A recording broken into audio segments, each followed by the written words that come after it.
All right, welcome back. Thank you for tuning back in. We just covered Congress Economy Bumi here on Kopitiam Council between Haffisz and Adi. So we're going to shift it a bit more. We're going to take in more international news because over here at Kopitiam Council, we always try to cover affairs both local and abroad.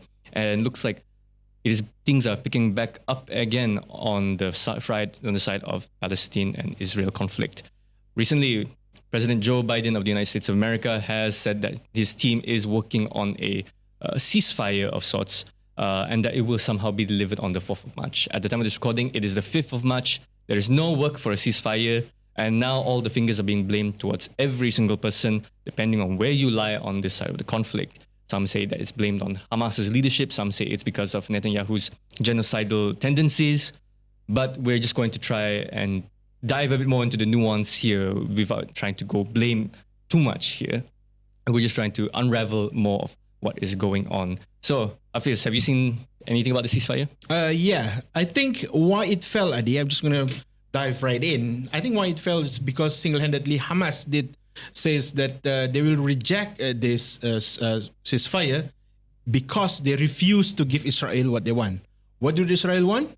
The list of all those who are dead and alive of hostages in holding of Hamas. So basically, Hamas here, despite everything that have been faced by the Palestinian, the regal Palestinian, not the Hamas members, but the regal Palestinian, Hamas, without any consideration of humanitarian effort whatsoever, reject Israel offer.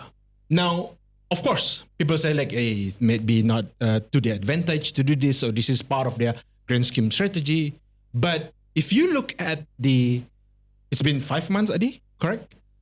All the sufferings that are being done. Would you still be able, as a leader, would you be able still in front of the camera of your people to say that, hey, we still need to stick to war strategy instead of maybe we need to soften a little bit. Maybe we need to redirect of our strategy, because otherwise, those who keep dying are not the Hamas militant. It's the people. It's the people of Palestine, and of course the Israelis as well, as some, depending on whoever you listen to. So this is typical Hamas that try to ride on people's everywhere in the world, in New York, in Malaysia, in Saudi, people going to the streets to protest and demanding for ceasefire. In fact, today when Biden mentioned that, Kamala Harris, the Vice President of United States of America, mentioned that demanding Israel to do at least 6 weeks of ceasefire. Now, Kamala Harris is suggesting that you should resume after a certain period of time. So this is another top leadership from the Washington saying that, hey, ceasefire, it's on the horizon, but maybe not permanent. What do you think about that? Ceasefire based on what they want, basically, right? That seems to be the case. And I think I'll just try to break it into 2 parts here, because you mentioned Hamas's leadership. I mean, it's easy for Hamas's leadership, like Ismail Haniyeh, to say something like that when he's enjoying his in Qatar, his billion dollar penthouse in Qatar, in Doha, with his many luxury cars. It's easy for him to say something like that. And it's profitable for him to continue, prolonging this kind of conflict and situation. Like just recently, he did call for, they say, we are flexible to a truce, to some kind of ceasefire.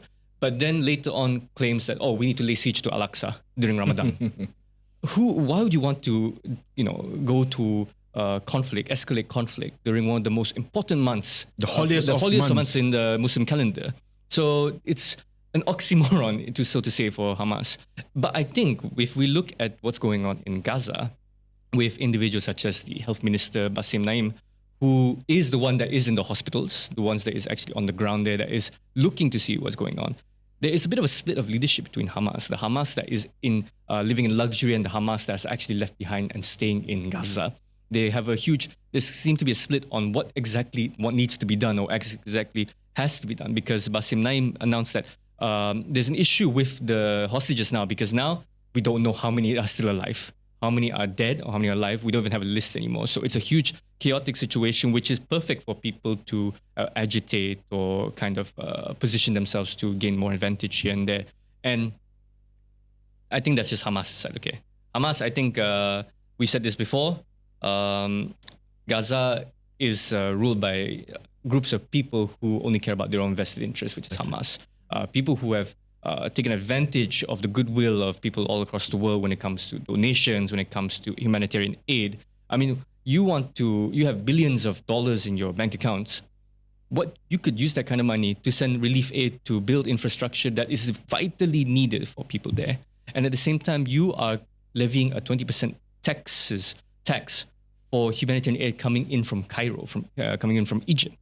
So you're definitely profiteering off of this. And this is one thing I have to say, is that you can be pro-Palestinian, but you can be anti-Hamas at the same time. So that is on the Palestinian side. But I think this also is very, trying to prolong the talks for ceasefire and then placing more blame on Hamas is very, to Benjamin Netanyahu's benefit as well, because right now he is also facing a lot of civil unrest with a lot of Israeli citizens opposing this kind of situation. Like, we've already bombed so much of Gaza. What else is there left? What else do we want? What else do we need to do here except getting the hostages out, which the Israeli government has absolutely failed in trying to ensure and trying to build that confidence back for the Israeli people.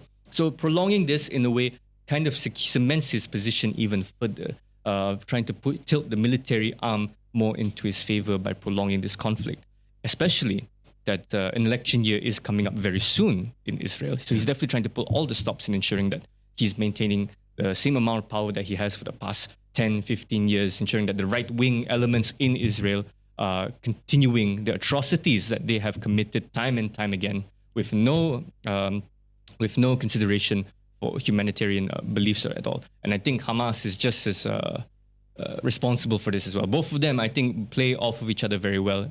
And I think, like we've mentioned before, we've had enough evidence to say that Hamas is Israeli proxy and is Israeli psyops, basically. I mean, Adi, last week, just to pick up on that, like last week we talked about NATO and how Biden and Putin relationship is very unique, that they really need each other. I think this is the same thing with Hamas and Netanyahu as well, because just as we speak today, Benny Gantz, opposition of Netanyahu #1 opposition, is in Washington as we speak, talking to Blinken and Kamala Harris, talking about like how negotiations of ceasefire are going to be continued. And this trip, Adi, is not known to Netanyahu. So Netanyahu, not really the happiest man in Israel right now, knowing that his biggest rival is in Washington doing talks with top officials in Washington. So this is something unheard of. And this is just give us a hint. What's the dynamic in Israel politics right now? That election is coming. Netanyahu wants to put his foot down so that he can throttle full on the war going past the election, because he believes only by winning the war that he can also at the same time win the election. So this is some sort of like lifeline, of political lifeline to Netanyahu, and Hamas just keep feeding them. So I think the symbiosis relationship between Netanyahu and Hamas here needs to be called out by everyone, especially in the West as well, and to be highlighted by the media in the Western world. Otherwise, we keep going into the same vicious cycle where we blame Netanyahu because bombing children. Well, they did, but why they do that? Because of Hamas. Well, Hamas, they also killing the IDF. Well, why they do that? Because they're keeping... It's a vicious cycle that you can trace back thousands of years, and you'll never find a very good answer to for everyone. Yeah, I think these two, Netanyahu and Hamas, politicized century-old conflict that already been taken place so many years in different places as well. And we need to make sure that these two are no longer capitalized on this, especially on the political front. Yeah, definitely. It's definitely politicized, and it definitely works for the elites that are in charge here. I think this is just a running theme for any kind of country here. Is that it's always the elites that politicize, and it's the people who have to suffer the consequences. People who have no direct connection, who have no involvement at all, who just wants to get on with their lives here and there.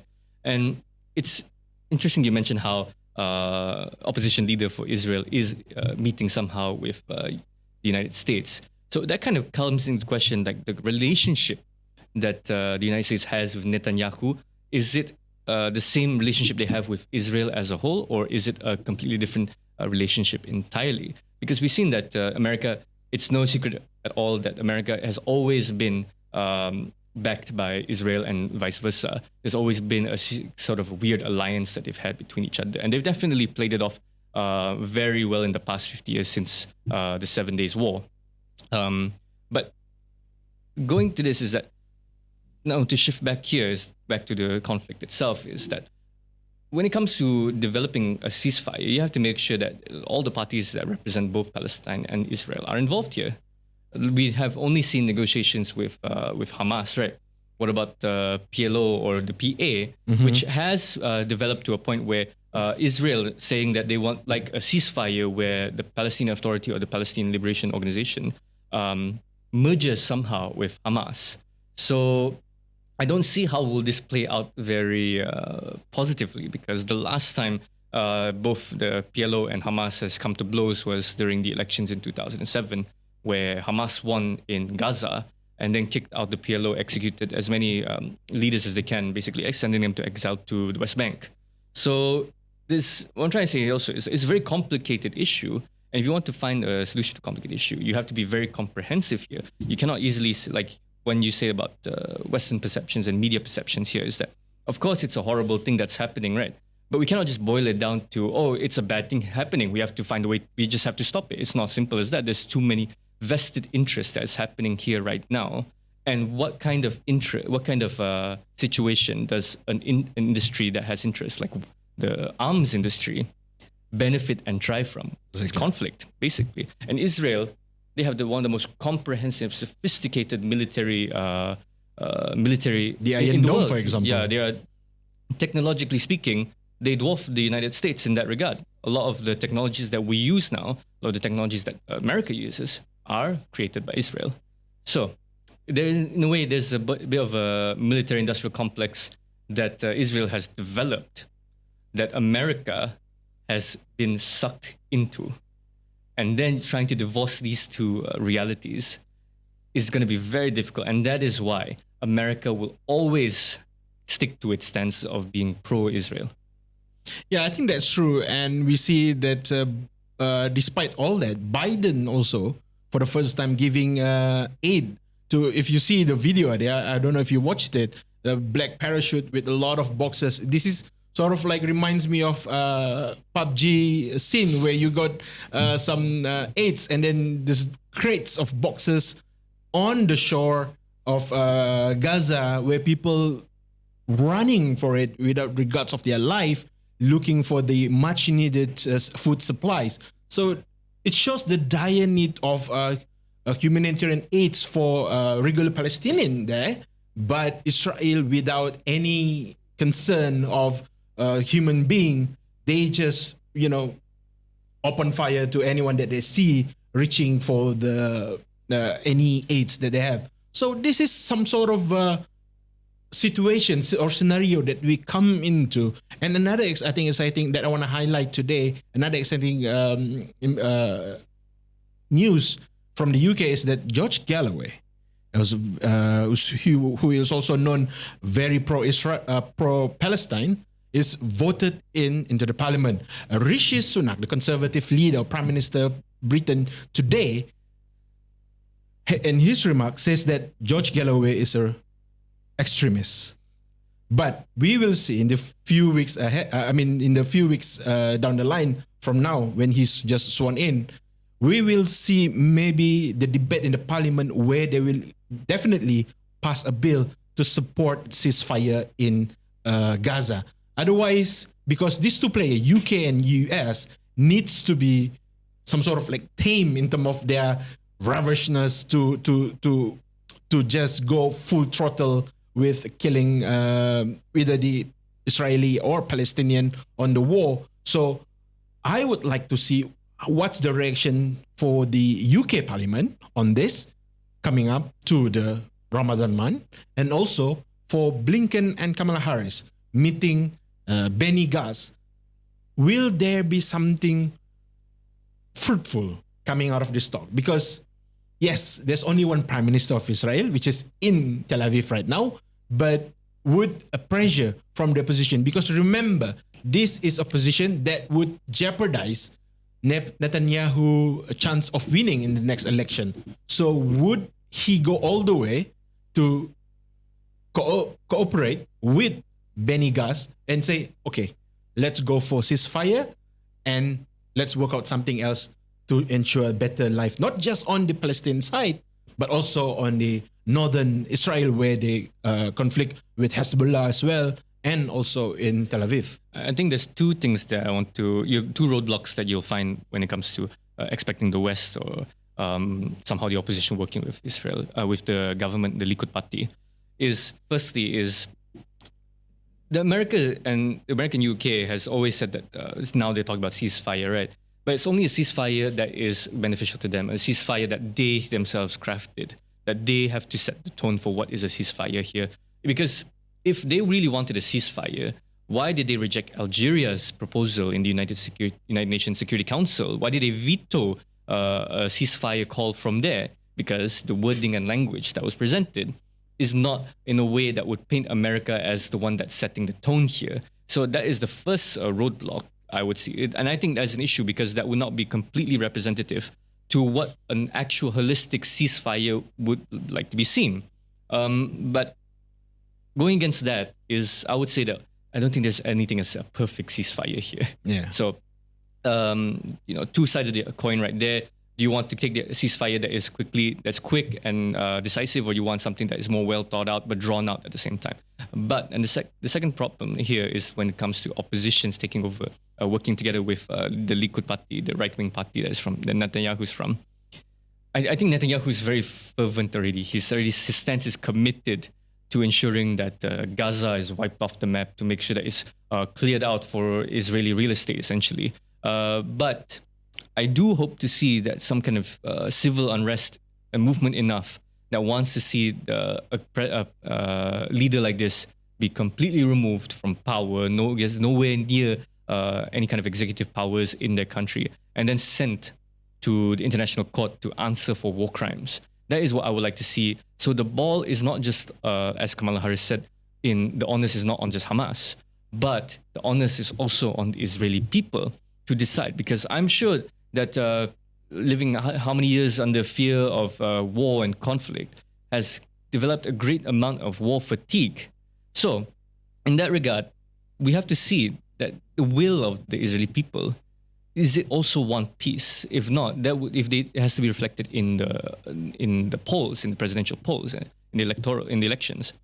If that is not seen, then I think the talk for a ceasefire or any kind of peace process is still going to be another 20 years down the line. I've always maintained that in the 90s, during when Yitzhak Rabin and Yasser Arafat were meeting, I think that was the closest time we had to something substantial.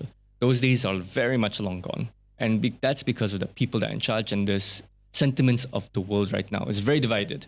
And if I'm being a bit pessimistic here, unless there are grassroots changes, then I don't think there will be a decisive resolution on this situation. And just a reminder to all of you listeners that Yasser Arafat representing PLO, Palestinian Authority, not Hamas. Hamas didn't exist at the time, and only PLO really wants to show their sincerity to achieve ceasefire, unlike Hamas. We are here not hating Hamas because of what they do, it's because what they strive for. So we need to see and call spade for a spade, and either it's the Israeli side or Palestinian, we hope for the best. And of course, in Kopitiam Council, we would like to see a peace on the horizon as well. So I think that's it, Adi, for Hamas and Israel Gaza war that we have an update for you guys for today. And coming up next, what do we have? I think we're going to just talk about the eccentric Argentinian president who has made quite a huge speech and uproar that has baffled analysts and critics and commentators all across the world, not just South America. So that's very interesting. Stay tuned for that as we cover news on what is happening in South America. Coming right up.